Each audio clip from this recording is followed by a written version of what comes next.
ಜಾನಪದ ಉತ್ಸವ ಅನ್ನೋ ಒಂದು ಕಾರಣಕ್ಕೆ ಇದೊಂದೇ ದಿನ ಹೀಗೆ ರಂಗರಂಗಾಗಿರಬಾರ್ದು. ಜಾನಪದವನ್ನ ನಾವು ಜೀವಿಸಬೇಕು ಮತ್ತು ಅನುಭವಿಸಬೇಕು. ಉತ್ಸವದ ಕಾರಣಕ್ಕೆ ವೇಷಭೂಷಣಗಳು ಮತ್ತೆ ಮೇಳಗಳು ಇಷ್ಟೇ ಅಲ್ಲ, ಇದು ಉತ್ಸವಕ್ಕಾಗಬಾರ್ದು. ಜಾನಪದ ನಮ್ಮ ಬದುಕಿನ ಅವಿಭಾಜ್ಯ ಅಂಗ ಆಗಬೇಕು.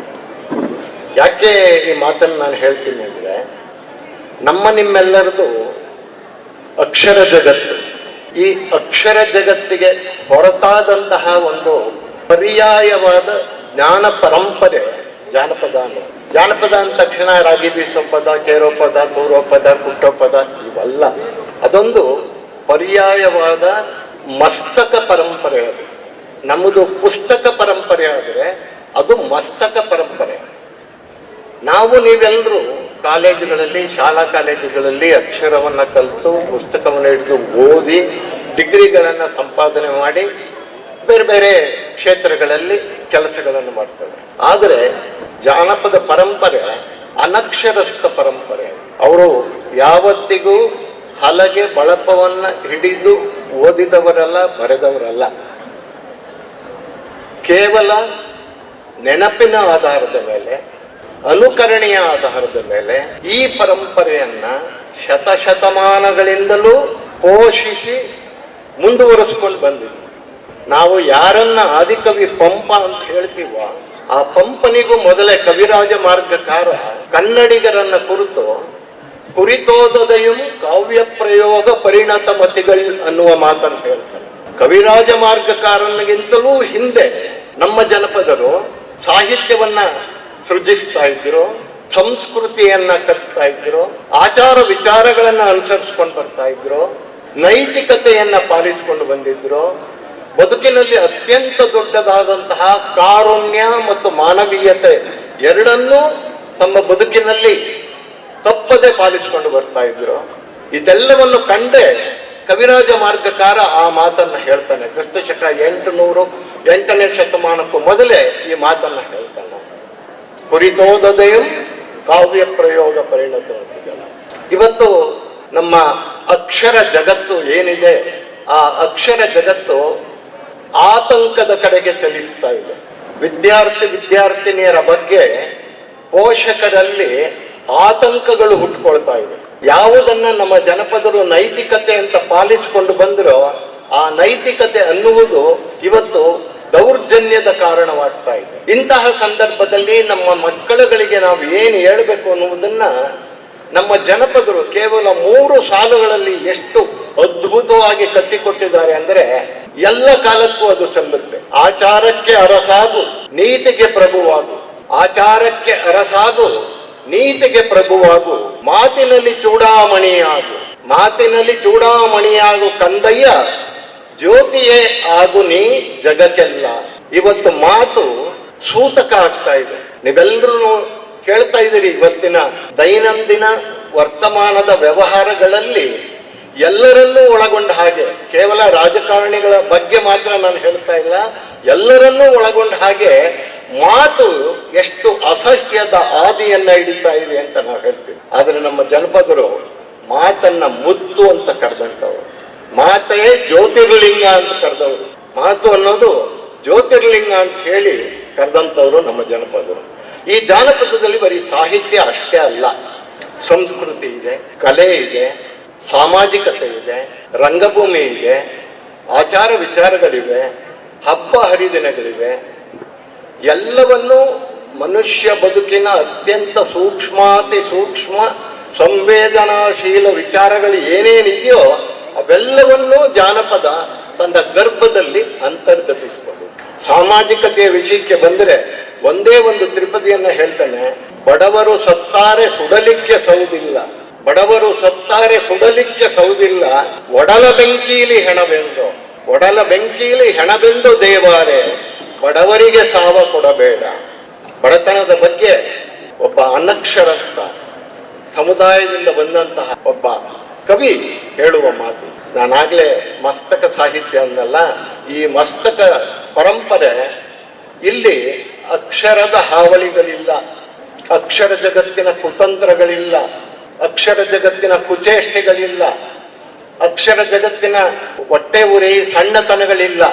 ಇಲ್ಲಿರುವುದೆಲ್ಲವೂ ಮನುಷ್ಯತ್ವ.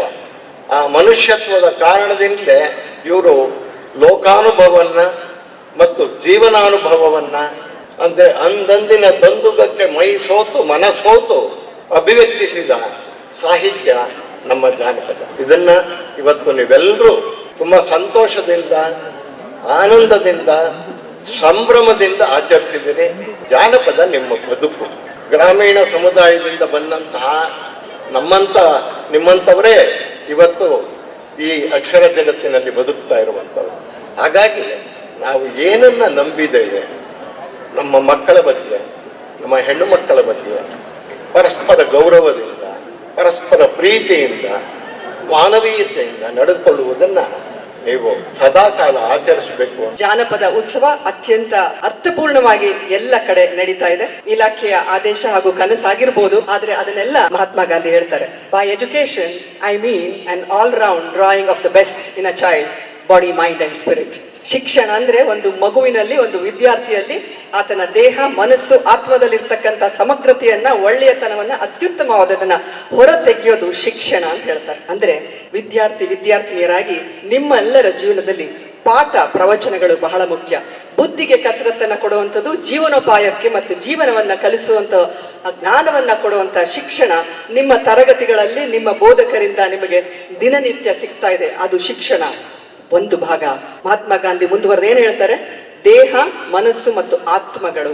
ದೇಹಕ್ಕೆ ಬೇಕಾದಂತ ಶಿಕ್ಷಣ ನಿಮ್ಮ ಆಟದ ಮೈದಾನಗಳಲ್ಲಿ, ನೀವು ಆಡೋ ಚಟುವಟಿಕೆಗಳಲ್ಲಿ, ಅವುಗಳಲ್ಲಿ ಸಿಗುತ್ತೆ. ಇನ್ನು ಆತ್ಮ ಮತ್ತು ದೇಹ ಎರಡಕ್ಕೂ ಬೇಕಾದಂತ ಬಹಳ ಮುಖ್ಯವಾದಂತ ಶಿಕ್ಷಣ ಈ ರೀತಿಯಾದಂತ ಕಾರ್ಯಕ್ರಮಗಳಲ್ಲಿ ನಮ್ಮ ಆಚಾರ, ವಿಚಾರ, ಭಾಷೆ, ದೇಸೀಯತೆ, ನಮ್ಮ ಕಲೆ, ಇವುಗಳನ್ನ ನಮ್ಮ ನಿತ್ಯ ಜೀವನದಲ್ಲಿ ಮೈಗೂಡಿಸಿಕೊಂಡು ಅದನ್ನ ನಿಮ್ಮ ಶಿಕ್ಷಣದ ಈ 5 ವರ್ಷಗಳಲ್ಲಿ ನೀವು ಶಾಲಾ ಅಥವಾ ಕಾಲೇಜಿನ ಶಿಕ್ಷಣದ ಜೊತೆಗೆ, ಪಾಠ ಪ್ರವಚನಗಳ ಜೊತೆಗೆ ಈ ಒಂದು ನಮ್ಮ ಇಡೀ ವ್ಯಕ್ತಿತ್ವವನ್ನ ರೂಪುಗೊಳಿಸುವಂತ ಬಾಡಿ, ಮೈಂಡ್ ಅಂಡ್ ಸ್ಪಿರಿಟ್ ಅಂತ ಏನು ಮಹಾತ್ಮ ಗಾಂಧಿ ಅವರು ಹೇಳ್ತಾರಲ್ಲ, ಇವುಗಳನ್ನ ವಹಿಸಿಕೊಂಡು ನೀವು ಕಲಿತಿರಲ್ಲ, ಇದು ನಿಜವಾದ ಶಿಕ್ಷಣ.